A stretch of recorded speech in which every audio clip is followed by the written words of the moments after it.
안녕하세요. 저는 이번에 민주주의 시민 네트워크 R2에서 이제 미디어 리터러시와 시민의 탄생이라는 주제로 강의를 맡게 된 최원석이라고 합니다. 사실 강의라고 하기보다는 저는 이제 일종의 교류 활동이자 네트워크 활동이라고 생각을 하고 있습니다. 저는 이제 미디어 리터러시 활동가 혹은 연구자로 조금 더 정체성을 생각을 하면서 활동을 하고 있는데요. 이전에 이제 언론사에서 이제 몇 년 동안 일을 했었던 경험을 토대로 미디어 교육학 그리고 저널리즘학을 전공을 하고 현재는 이제 연구와 활동을 프리랜서로 진행을 하고 있습니다. 민주주의 네트워크 RE에서 진행하는 봄학기 정규 강좌에서 이번에 미디어 리터러시와 시민의 탄생이라는 이제 조금 거창한 주제로 이렇게 강의를 진행하게 되었는데요. 말씀드렸다시피 이게 네트워크인 이유는 저희가 강의 순서를 소개하면서 이제 말씀을 드리겠습니다. 크게 8강좌, 8개 이제 강의로 이제 진행을 할 예정입니다.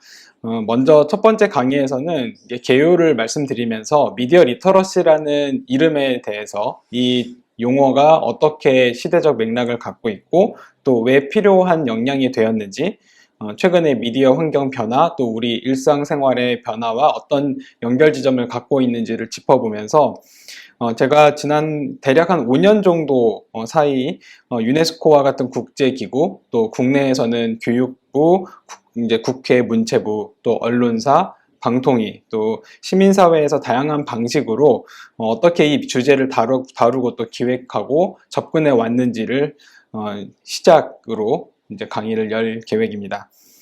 그리고 이후 두 강의에서는요, 국내외 미디어 리터러시 현안을 사례를 위주로 좀 다뤄볼 예정입니다. 첫 번째는 디지털 미디어 환경의 변화를 이제 중심 주제로 잡아보려고 합니다. 미디어 리터러시라는 것이 다소 생소할 수 있는 용어이기는 한데 그 내용들을 사례를 통해서 접근을 하다 보면은 우리가 이미 많이 익숙한 그런 내용들인 경우가 많습니다. 예를 들어서 두 번째, 그러니까 첫 번째는 디지털 미디어 환경의 변화, 두 번째에서는 기술과 또 생활, 교육에 관련된 그런 내용을 미디어 리터러시와 연결된 내용으로 사례를 살펴볼 예정인데요. 예를 들면 스마트폰이 우리 생활에 가지고 온 변화는 우리가 사실 따로 이렇게 말하지 않더라도 모두 느끼고 있을 거라 생각합니다. 하지만 이런 변화가 우리 일상생활에 갖고 오게 된 그런 어떤 영향력이라든가 또 우리가 사고하는 방식, 정보를 접근하는 방식, 또 그런 정보들에 접근을 해서 이걸 다시 공유하는 그런 방식.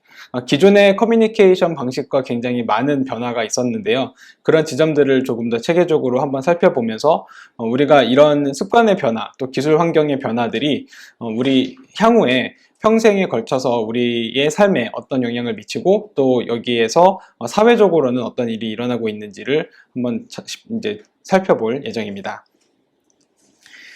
그리고 이제 4강에서는 조금 더 구체적으로 이 주제에 맞게 강의 제목에 맞게 시민들에게 필요한 역량으로서 미디어 리터러시는 무엇일지를 좀 짚어보려고 합니다. 우리는 실제로 다양한 어떤 문화적 또 기술적 경험을 하면서 지내고 있는데요. 이번에 이제 민주주의 네트워크의 다른 강의들에서 다루게 될 다른 주제들, 예를 들면 인권, 평화, 또 정치, 또 난민과 같은 주제들과 어떤 연결 지점을 갖는지도 생각해보는 시간으로 기획을 하고 있습니다. 미디어 리터러시라는 것이 우리가 제작을 하는 문제, 또 이해하는 문제, 분석하고 또 이것을 재현하는 문제, 크게는 이론적으로는 4-5가지 정도로 구분을 하고 있는데요. 이렇게 뭐 어려운 이론적인 용어들이 있더라도 그걸 가급적 사례를 통해서 좀 짚어보는 과정을 통해서 우리가 시민으로서 어떤 기술적이고 어떤 역량을 이 미디어 리터러시라는 것으로 정의할 수 있는지를 한번 이야기해보는 그런 시간을 가져보도록 하겠습니다. 5강과 6강에서는 이제 조금 더 확장을 시키고 그 향후에 우리가 이 강의를 시작점으로 생각을 하고요. 어떤 식으로 이어갈지를 좀 짚어보는 주제들로 생각을 해봤는데요. 제가 전공했던 분야 가운데 하나인 저널리즘을 주제로 저널리즘과 뉴미디어 시대의 시민들의 역할과 참여에 대해서 한번 이야기해 볼 예정입니다. 우리가 신문이나 어떤 방송을 9시 뉴스 방송을 보면서 정보를 얻는 시대는 지금 지나갔다고 봐도 과언이 아닙니다. 많은 사람들은 내가 좋아하는 유튜브 채널을 구독하면서 정보를 얻고 있고 이외에도 내 주변에 있는 네트워크에서 전달해주는 다양한 개인적인 그 필터 버블이라고 하는 그런 개인적인 소통망 안에서 정보들을 얻고 또 그것을 소비하고 있습니다.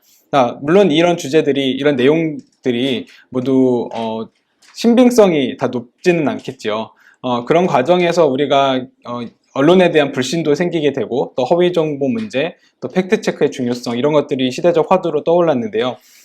이런 언론 환경의 전반적인 변화를 뉴미디어의 어떤 출현과 함께 짚어보면서 그렇게 우리가 많은 정보들을 얻더라도 어떤 식으로 조금 더 현명하게 시민으로서 나에게 필요한 정보에 접근을 할 수 있는지를 생각해보는 그런 시간을 갖겠습니다. 그래서 저는 이거를 미디어 리터러시를 이제 다른 어떤 강의에서 생존 필수 능력이라고 표현한 적이 있었는데요. 어떻게 해야 우리는 미디어에 대해서 스스로 배우는 방법을 배울까? 그러니까 learn how to learn이라는 영어 표현을 좀 빌리자면요. 미디어 리터러시는 시대에 맞춰서 그 범위와 주제가 계속 바뀝니다. 예를 들어서 몇 년 전만 해도 우리 머릿속에 들어있지 않았었던 주제가 디지털 성범죄라고 생각을 하는데요. N번방, 이른바 이제 N번방이라고 부르지만 성착취 비밀 대화방이라는 그런 주제는 2019년에 일부 시민 활동가들, 그것도 대학생 2명의 노력으로 사회에 드러나게 되었습니다. 여기에 맞춰서 언론과 경찰 또 검찰들이 더 반응을 했고 또 정부가 더 반응을 하면서 거기에 대한 처벌 규정들이 더 구체적으로 좀 강화가 되었습니다. 이렇게 기술을 악용한 인권 침해나 디지털 성범죄와 같은 주제들은 아주 새롭게 등장한 문제들이라고 우리는 이렇게 인식을 하게 되죠. 이렇게 새로운 문제들이 등장했을 때 여기에 어떻게 대응하게 될 것인지, 개인적으로든지 사회적으로든지 그 대응 방법과 이해하는 방법들을 고민해보는 시간이 되겠습니다. 또 이렇게 젠더 문제 같은 경우에는 우리가 소비하는 콘텐츠에서 어떻게 그 모습이 재현되고 있는지로도 접근할 수 있습니다. 예를 들어서 LGBTQ와 같은 그런 주제가 국내 지상파라든지 그냥 일반 지면에서는 자주 등장하지 않더라도 이미 OTT상에서는 우리가 이야기하는 넷플릭스라든지 티빙 같은 곳에선 다양한 주제로 이미 소비가 되고 있고 콘텐츠화 되고 있죠. 근데 우리는 그러면 이 사회에서 이야기하는 젠더 문제가 과연 어떤 것인지, 그 사회를 제대로 표현하고 있는 콘텐츠는 무엇인지를 고민을 해보면서 그 방법들을, 그러니까 우리가 미디어 리터러시라는 그 주제를 이제 방식을 통해서 그런 내용들을 이제 파악해보는 시간으로 이 강의를 진행을 할 계획입니다. 마지막 7강과 8강은 사실 이제 앞서 있던 강의들을 좀 보충하는 그런 내용들을 다루면서 참여와 협업을 주제로 실제로 강의를 듣게 되실 그런 참여자들께서 미디어 리터러시라는 활동을 어떻게 연대하고 이제 네트워크로 만들어서 또 참여하게 될지, 참여할 수 있는 방법들을 구체적으로 기획하고 이걸 실제로 실천해보는 그런 시간을 가져보려고 합니다. 예를 들면은 이제 지금 이 강의를 시작하는 이 시점에 이제 대통령 선거, 2020대 대통령 선거가 진행이 되고 있는데요. 이렇게 우리가 시민으로서 유권자로서 어떤 공약들을 검증하고 또 여기에 대한 의견을 내는 과정에서 디지털이라는 도구는 굉장히 중요한 우리의 역량이 되었습니다. 그러면 이런 도구들을 잘 활용해서 시민으로서 그 의견을 이야기할 수 있는 방법들, 이런 것들을 우리가 주제로 삼아서 실제로 어떻게 참여할 것인지 또 어떻게 협업할 것인지를 이 강의의 마지막으로 삼아보려고 합니다. 소개가 다소 길었을 수도 있겠는데요. 이 강의는 제가 생각하기로는 일반 대중들께 어떤 초점을 맞추고 있기도 하지만 특히 학부모들, 중고등학생 정도의 학부모들을 이제 자녀를 둔 학부모들 그리고 또 교사들을 대상으로 조금 더 초점을 맞추고 있습니다. 또 필요하다면은 이제 언론과 같은 전공들을 공부하고 있는 이제 대학원생들도 이제 이 강의를 통해서 대략적으로나마 미디어 리터러시라는 주제가 어떻게 접근할 수 있는 내용인지를 좀 파악해 보실 수 있을 거라 생각을 하고 있습니다. 네, 그러면은 이 강의를 준비하면서 저도 많이 공부를 하게 될 것이라 생각합니다. 계속 협업하면서 또 네트워킹을 통해서 우리가 이 주제를 함께 좀 알아가는 시간을 이 봄학기 동안에 가져보면 좋겠습니다. 감사합니다.